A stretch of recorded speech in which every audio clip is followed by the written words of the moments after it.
In the ancient kingdom of Eldoria, where mythical creatures roamed freely and magic permeated the very air, two outcasts found themselves thrust into an adventure beyond their wildest dreams. Renshi, a 30-year-old man with short brown hair and intense brown eyes, stood tall and determined, his magical sword gleaming at his side. The blade pulsed with an otherworldly energy, capable of harnessing the very elements themselves. Beside him stood Karen, a 30-year-old woman with flowing blonde hair that cascaded down her back like a golden waterfall. Her piercing blue eyes sparkled with intelligence and determination as she gripped her ornate magical staff, its intricate runes glowing softly in the dim light. The unlikely pair had been summoned by the kingdom's High Council, a group of wizened elders who bore the weight of Eldoria's fate on their shoulders. The council chamber, adorned with ancient tapestries and illuminated by floating orbs of magical light, fell silent as the High Sage spoke. Renshi, Karen, he began, his voice grave and filled with urgency, a great calamity threatens our world. The artifact of oblivion, a relic of immense destructive power, has vanished from its sacred resting place. If it falls into the wrong hands, it could bring about the end of everything we hold dear. Renshi's grip tightened on his sword, the elemental energies within it responding to his rising emotions. "What would you have us do?" he asked, his voice steady despite the weight of responsibility settling upon his shoulders. Karen's blue eyes narrowed as she added, "And why choose us? We're outcasts, shunned by society." The High Sage's weathered face softened with a mixture of sorrow and hope. "It is precisely because you are outcasts that we need you," he explained. "Your unique abilities and your detachment from our society make you the perfect candidates for this perilous mission."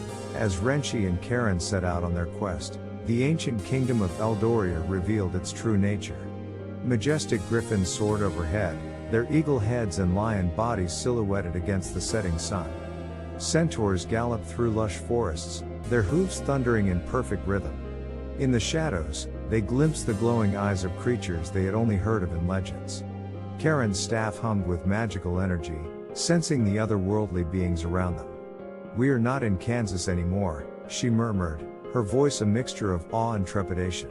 Their journey led them through treacherous mountain passes and across vast, shimmering deserts. With each step, the weight of their mission bore down upon them. They faced challenges that tested not only their physical strength but their resolve as well. Renshi's sword danced with fire and ice, carving a path through obstacles both natural and magical. Karen's spells illuminated dark caverns and dispelled illusions designed to lead them astray.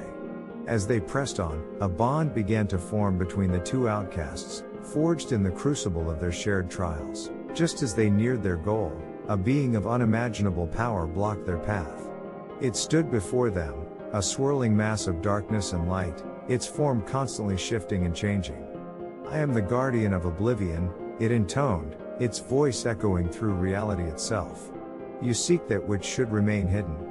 Renshi raised his sword, the blade crackling with elemental energy. "We seek to save our world," he declared, his brown eyes blazing with determination. Karen lifted her staff, magical energy coalescing at its tip. "And we will not be deterred," she added, her voice steady and resolute. The battle that ensued was epic in scale, a clash between good and evil that would determine the fate of the world. Renshi's sword sang as it cut through the air, channeling the very essence of creation. Karen's spells wove intricate patterns of light and shadow, bending reality itself to their will. The guardian of oblivion fought with the power of 1,000 dying stars, but in the end, it was the unbreakable bond between the two outcasts that tipped the scales. As the dust settled and the echoes of their battle faded, Renshi and Karen stood victorious, the artifact of oblivion secured. They had saved their world, but more importantly, they had found acceptance and purpose in each other.